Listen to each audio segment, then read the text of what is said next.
Ambala range police ने नशों के खिलाफ अपने अभियान को और तेज करते हुए भारी मात्रा में पकड़े गए मादक पदार्थों को नष्ट करने की बड़ी कार्रवाई की। अंबाला में आयोजित इस प्रक्रिया की कमान आईजीपी पंकज नैन ने संभाली, जिसमें कुरुक्षेत्र, अंबाला और यमुनानगर के एसपी भी विशेष रूप में मौजूद रहे। इस दौरान आईजी ने स्वयं नशों की खेप की निरीक्षण की और वजन सुनिश्चित करने के बाद इसे सुरक्षित तरीके से नष्ट करवाया। पुलिस प्रशासन द्वारा पिछले 6 महीने के दौरान विभिन्न एनडीपीएस मामलों में जब्त किए गए मादक पदार्थों को नष्ट किया गया। आईजी पंकज नैन ने बताया कि पिछले 1 साल में यह तीसरा बड़ा अभियान है, जिसमें कुल 436 मामलों से जुड़े 30 क्विंटल से ज्यादा नशीले पदार्थों को नष्ट किया जा चुका है। उन्होंने स्पष्ट किया कि मीडिया में भले ही इसकी कीमत करोड़ों रुपए की आंकी जा रही है, लेकिन असल में यह जहर है जिसकी कोई भी कीमत नहीं है, जिसे पशु भी नहीं खाते।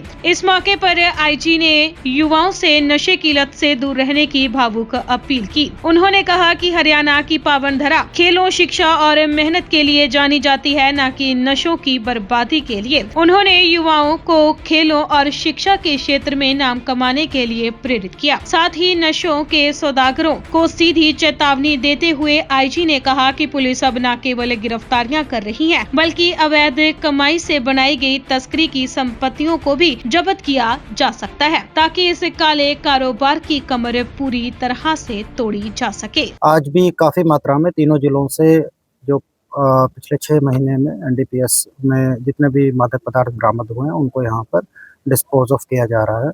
आज करीब 436 इस तरीके के केसेस जो हमारे एनडीपीएस में दर्ज हुए थे, इनमें अलग अलग तरीके के मादक पदार्थ हैं, उनको यहाँ पर हम डिस्पोज ऑफ कर रहे हैं। ये 436 जैसे मैंने बताया कि केसेस हैं और इसमें 30 क्विंटल से ज़्यादा की बरामदगी है, जिसमें अलग अलग तरीके के मादक पदार्थ हैं। ये चीज़ क्योंकि कोई स्टैंडर्डाइज तो होती नहीं, इनकी मार्केट वैल्यू तो कुछ भी नहीं है और कहने के लिए मीडिया के माध्यम से लोगों में आता है कि ये करोड़ों की चीज़ें हैं, पर ये तो बिल्कुल ही जो मैं कहता हूँ कि एक गलत चीज़ है। इसको तो पशु भी नहीं खाता कोई भी, और ये नशे की चीज़ है, इसकी कोई वैल्यू नहीं होती है, तो सिर्फ डिस्ट्रक्शन के लिए और उसको हम डिस्ट्रॉय कर रहे हैं। युवाओं को मैं संदेश देना चाहूँगा कि मादक पदार्थों से दूर रहें। नशे का जो रास्ता है बर्बादी के अलावा कहीं पर नहीं लेके जाता। हमारे युवा, इस क्षेत्र के युवा मेहनत के लिए जाने जाते हैं, खेलों के लिए जाने जाते हैं, शिक्षा के लिए जाने जाते हैं, उस क्षेत्र में अपना नाम कमाएं।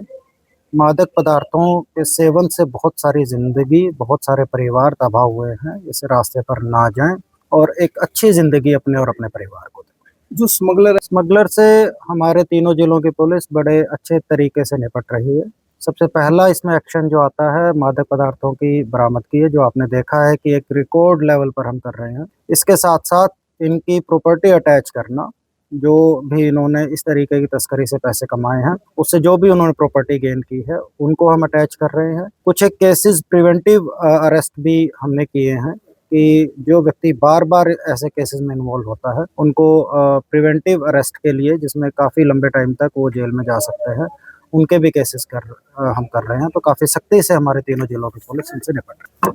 लगभग बराबर ही है तीनों जिलों से, और अलग अलग जगह पर अलग अलग तरीके की बरामदगी होती है। तो जैसा कि मैंने कहा कि काफ़ी फ्रिक्वेंटली हम इसको डिस्पोज ऑफ कर रहे हैं। ये डाटा भी पिछले 1 साल में लगभग सिर्फ 4 या 5 महीने का होगा। तो इस तरीके से हम किस ज़िले में कितना है और किस ज़िले में कितना नहीं है, और पिछले 4 महीने में किसने किया है, काफ़ी छोटा पीरियड होता है उसको बताने के लिए।